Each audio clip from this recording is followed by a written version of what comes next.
जी पंचोता साहब, आपको को आवाज आ रही थी सही तरह? फैक्ट्स वो कह रहे हैं जी, फैक्ट्स तो ठीक कर लें। आप मेरे साथ वो चीज एसोसिएट कर रहे हैं जो मैंने कही भी नहीं हुई। बहुत शुक्रिया, बहुत मेहरबानी। देखें, सबसे पहले तो बात यह है कि जो ऑर्डर साहब ने बात की कि आप रात को कहाँ बात करते हैं, दिन को कहाँ बात करते हैं, इसके ऊपर मैं जवाब दूंगा कि मैं लानत भेजता हूँ जो दिन में कहीं और बात करते हैं और रात को कहीं और बात करते हैं। अच्छा, और अल्हम्दुलिल्लाह मुझे फ़ख्र है कि मेरे माँ बाप ने ऐसी तरबियत नहीं की कि दोनों तरफ खेलूं। जो खुद दो विकेटों दोनों तरफ खेलते हैं ना, वो किसी के ऊपर फौरन ही कह देते हैं। और अगर इनको मजीद तसल्ली चाहिए ना, तो मैं इस प्रोग्राम के तवज्जुह से हलफ देने के लिए भी तैयार हूँ। मुझे इस बात का ये कोई ये मसला नहीं है। ये पंचोता साहब, ठीक है, पंचोता साहब ठीक है। एक मिनट सर जी सुन ले। जी जी। आपने कहा कि मैं लानत भेजता हूं उनके ऊपर जो दिन में किसी से बात करते हैं, रात में किसी से बात करते हैं। वो इमरान खान साहब बिल्कुल जब जनरल बाजवा से मिलने के लिए 2 दफा गए थे प्रेसिडेंट हाउस, उसे क्या कहेंगे? नहीं, इन्होंने मेरे ऊपर बात की है। इन्होंने कहा है कि आप दिन को इधर होते हैं और रात को किसी और से बात नहीं, करते हैं वो तो हो और गया हीरो सर, बन वो रहे हैं। आपने अपनी बात तो कर ली। ये बात की है, आपने अपनी, इन्होंने सर इसलिए अपनी बात बात की तो है कर ली। क्योंकि जब मैंने बात की है ना, जी मैं उस पर भी जवाब दूंगा। हाँ, इन्होंने इसलिए बात की है क्योंकि मैंने ने कहा है कि आप किसी के कहने के ऊपर आकर प्रयास कर रहे हैं। ठीक है, इस बात की ने जो है वो मिर्चें लगी हैं और मिर्चें लगें, बिल्कुल हमने कहना है क्योंकि सबको पता है कि आपका नाम सेनेट के लिए किधर से आया था, अनवार काकड़ का किधर से आया था, पूरी दुनिया जानती है तो कि आपको किसने वोट दिया था और किसके कहने के ऊपर आप प्रेस कॉन्फ्रेंस करते हैं, किसके कहने के ऊपर आप पहले ही कहते हैं कि मैं किसके कहने पे जो करते है हैं? वो कह रहा हूँ कि आप कह दें, पाबंदी लग जाएगी आप बता पीटीआई के दें, ऊपर, आप बता किसके कहने दें। के ऊपर आप की शो के अंदर बैठ के पहले ही प्रेडिक्शन दे रहे होते हैं कि ये होने वाला है। हमें पता है कि आपको किधर से आती है और अल्हम्दुलिल्लाह सर किधर से हम आते हैं अपने पंचोता साहब, लीडर के बताएं तो साथ सही। खड़े हैं।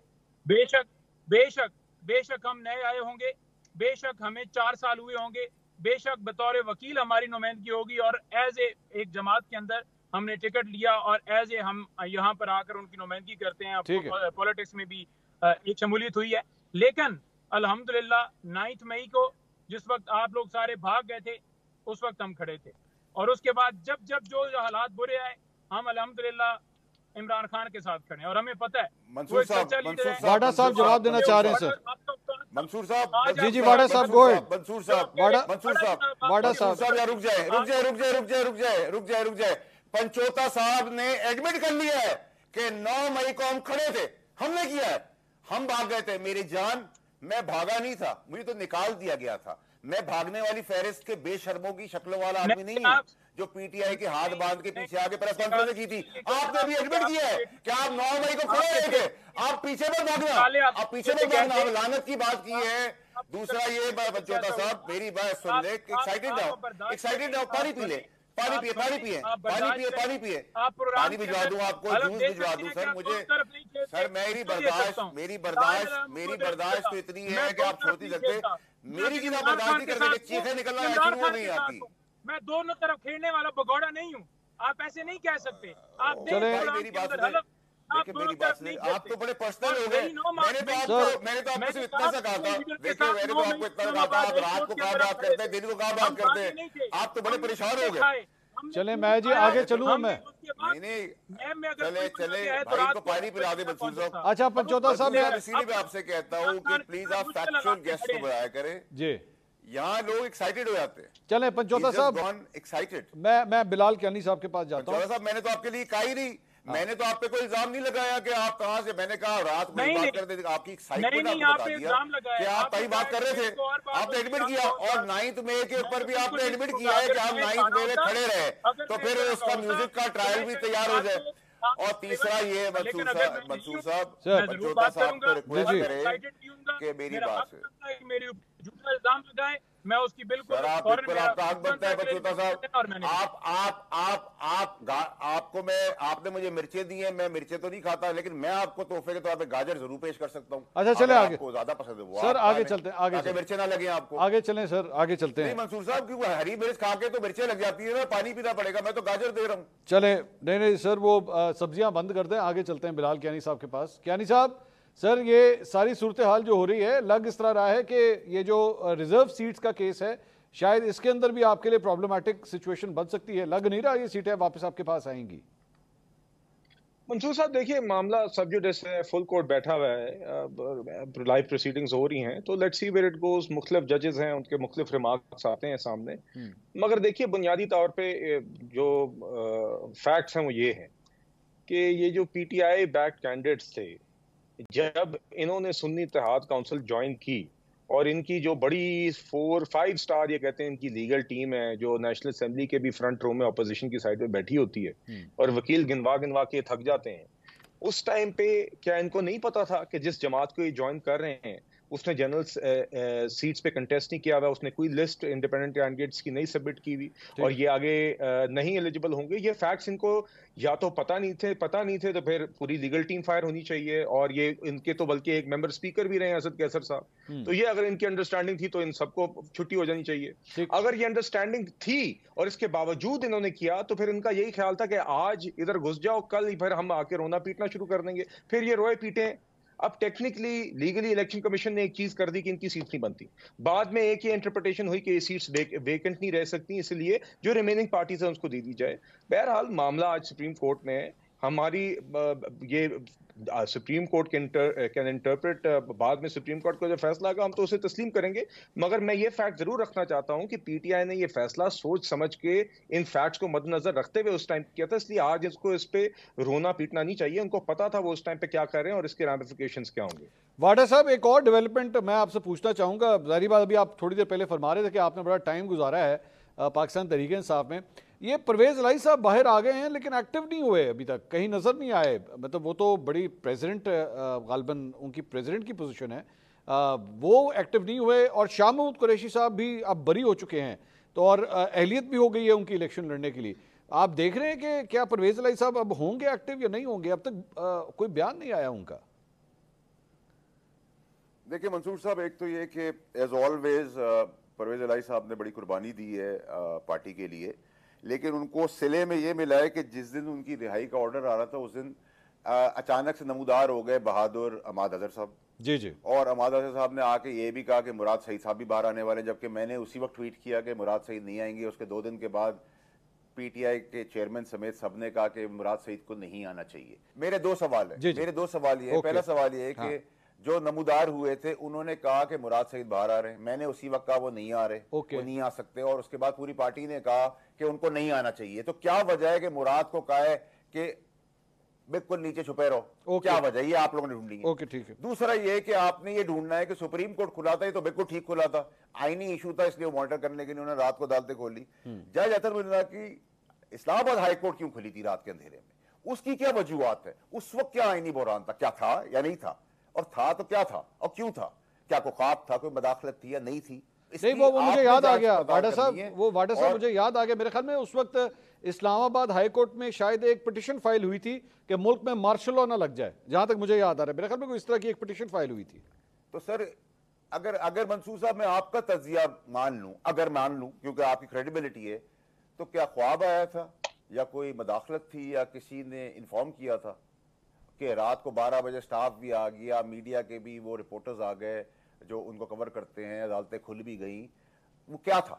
अगर मैं आपकी बात मानूं, मैंने आपसे कहा आप ढूंढ लें, और I will have to recheck कह रहे हैं तो फिर वो पिटिशनर नहीं, मैं रीचेक करता हूं इसको। याद नहीं है। It will be a favour for Pakistan and democracy. Okay, it is very important. ठीक है, ठीक है। तो उससे हमें कुछ नई चीजें मिलेंगी। आप अगर मैंने ये ढूंढ लिया कि ये जी। अच्छा, मेरा ख्याल है सर, क्योंकि पाकिस्तान की सिंध बदल जाएगी। अच्छा, ये इतने गहरे सवाल हैं ये? जी सर, जी सर, दोनों बड़े गहरे सवाल है। क्योंकि सर देखिए, अभी तक प्रॉक्सी कहा था मुझे अतरमुल्ला साहब ने, तो अभी तक तो शवाहिद दे नहीं सके। तो जब जिस जुर्रत से उन्होंने बताया था, मुझे प्रॉक्सी का लेबल लगाया और इंडियन अखबारों ने मेरी तस्वीरें हेडलाइंस लगाई, तो मैं उसी जुर्रत का इंतजार कर रहा हूं, प्रूफ भी करे, क्योंकि जज तो किसी को ब्लेम नहीं कर सकता ना। लेकिन जज होते हुए उन्होंने ब्लेम किया, तो अब उसको प्रूफ तो उन्होंने करना है। और अगर मेरा गुनाह प्रॉक्सी के सवाल पे भी ये गुनाह कबीरा, तो सर माजरत करता हूं, मैं फिर ये कबीरा गुनाह करता ही रहूंगा। ये मेरे ख्याल में पंचोता साहब के पास दोनों सवालों के जवाब होंगे। पंचोता साहब, पहला सवाल, मुराद सईद साहब को वाडा साहब ने कहा कि वो नहीं आएंगे, आपकी जमात ने कहा नहीं आना है, ये किस तरह हुआ सर? वो क्यों नहीं आ रहे? बाकी सारे आ गए तो उनको भी बुलाएं बाहर। देखें, मुराद सईद जो हैं उसके हवाले से खान साहब की उनको इंस्ट्रक्शंस हैं और खान साहब की हदायत के ऊपर इस वक्त वो सामने नहीं है।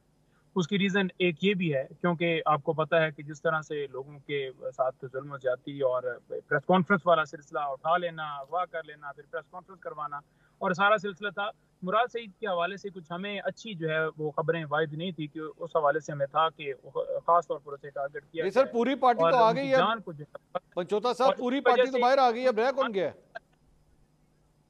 देखें इमरान खान साहब जिस वक्त उन्हें हदायत करेंगे वो इंशाल्लाह ताला आएंगे, लेकिन पाकिस्तान तहरीक इंसाफ का कौन सा रहनुमा जो है वो खान साहब के कहने के ऊपर सामने आएगा नहीं आएगा, कोई किस पोस्ट के ऊपर जाकर अपनी परफॉर्मेंस देगा, कोई बाहर जाएगा नहीं जाएगा या क्या करेगा, इससे किसी को क्या मसला हो सकता है।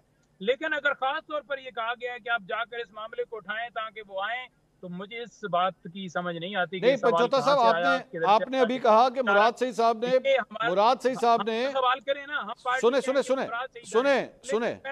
साहब सवाल करेंगे सर, सुनिए तो क्यों पूछेंगे? इसमें भी मुल्की सलामती का मामला आ गया, क्या इसके अंदर भी जो है वो हाई कोर्ट का मामला आ गया कि हाई कोर्ट ने जो है वो कह दिया है या कोई ऐसा कॉन्स्टिट्यूशनल जो है मामला पैदा हो गया? शो पे बुला लें और इनका राग सुनते रहें कि आई एम नॉट इंटरेस्टेड।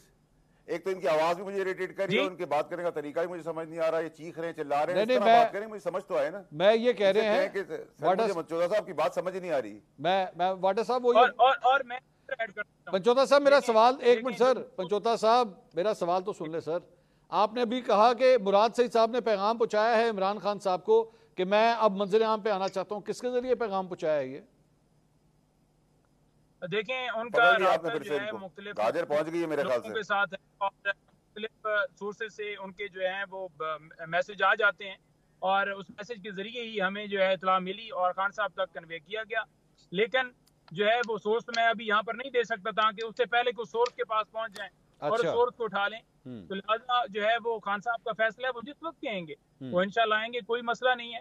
लेकिन आपको पता ही है कि मुल्क के अंदर जो आईनी सारे काम चल रहे हैं ना, मंसूर साहब सवाल ये उनको क्यों रोका जा रहा है? बाकी पार्टी को आने दे रहे हैं, उनको रोक रहे हैं, वो कह रहे हैं वाटा साहब वो ये कह रहे हैं कि उन्हें इस बात का डर है कि गिरफ्तार हो जाएंगे वो, इस वजह से। देखिए वाटा साहब को कह रहे हैं कि जो खवातीन हो रहे हैं वो नहीं है। वाटा साहब की बात सुनिए जी, वाटा साहब कुछ कह रहे हैं पंचोता साहब जी। वाटा साहब गो अहेड। जी मैं सर ये रिक्वेस्ट ये कर रहा हूँ कि देखिए मुराद सईद ना दहशतगर्द है, ना कातिल है, ना कोई इश्तिहारी है, ना वो ऐसा कोई मुजरिम है जिसने कोई डकैती कर दी है बैंक के अंदर। आखिर क्यों पार्टी हिदायत करती है बार बार कि वो ना इमरान खान साहब को क्यों कंसर्न है? अगर मैं इनकी बात मानूं, वैसे तो इनको ना 3 का पता है ना 13 का पता है, लेकिन ये इतनी बड़ी बड़ी बातें कर रहे हैं कि जी हमें आया, वसूख से आया, फलानी जगह से आया और इमरान खान को इतला हो गया, आपने पकड़ लिया कि भाई इमरान खान को कैसे मैसेज पहुंचा। वो ऐसे पहुंच गया जी, घर के अंदर वो गाजर थी और मूली थी तो मैंने वो बनाया तो वो सब्जी बन गई, तो तेल नहीं था तो चूल्हा जल गया। Tell him to be factual, he should understand he is representing a party on a national level. आपका चैनल पे एक आप क्रेडिबल एंकर के सामने बैठे, आप क्रेडिबिलिटी से बात नहीं करेंगे, आपको उड़ा दिया जाएगा। And I fail to understand, मुझे नहीं पता, मैंने अभी भेजी थी गाजरें और मूलियां, लेकिन I don't know, I don't really don't know कि इतना जल्दी पहुंच कैसे कर गया। पंचोता साहब आप ना सर बात आराम से करें, प्यार से करें, कड़वी बात करें, हम सुनेंगे। मुझे पता है you are over excited, I know. Let me take a break.